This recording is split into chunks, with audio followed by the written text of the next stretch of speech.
আসসালামু আলাইকুম।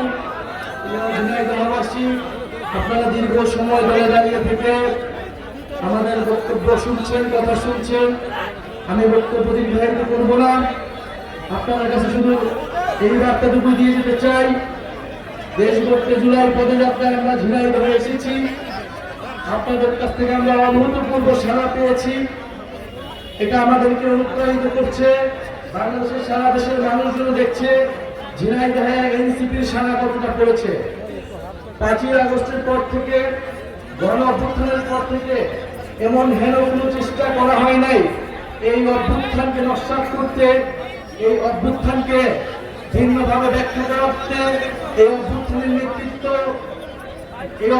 নেতৃত্বকে দুর্বল করে দিতে মিডিয়া থেকে শুরু করে সোশ্যাল মিডিয়ায় নানা ধরনের প্রোপাগান্ডা এবং প্রচারণা চালানো হয়েছিল। কিন্তু তারপর আমরা জুলাই পদযাত্রায় সারা দেশের মানুষের কাছ থেকে, সাধারণ মানুষের কাছ থেকে অভূতপূর্ব সাড়া পাচ্ছি। ঝিনাইদহ এটা আবারও প্রমাণ করলো।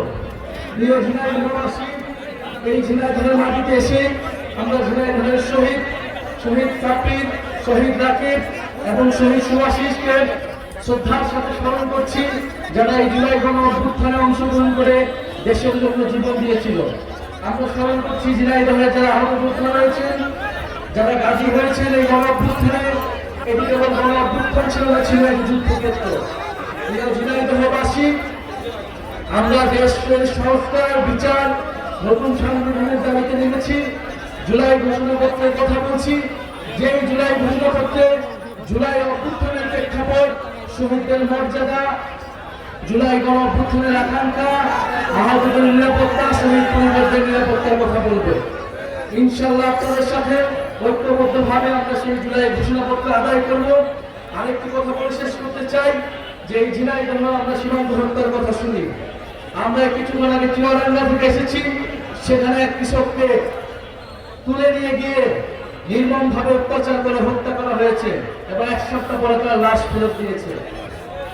বাংলাদেশে 2000 সালের পর থেকে এই গত 25 বছরে 1200-এর অধিক মানুষকে সীমান্তে হত্যা করা হয়েছে এবং এই সীমান্তে হত্যা করেছে এই বিএসএফ, যেটি আর সীমান্ত রক্ষা বাহিনী না, সেটি একটি খুনি বাহিনীতে পরিণত হয়েছে।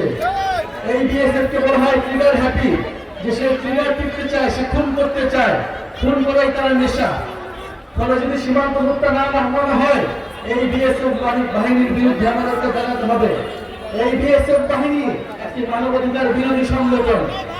ফলে অবিলম্বে ভারত সরকারকে বলবো, সীমান্ত রক্ষা বাহিনী মনস্তত্ত্ব পরিবর্তন করুন, বাংলাদেশের মানুষের সাথে মর্যাদার সাথে আচরণ করুন। আমরা সীমান্ত হত্যা মেনে নেব না।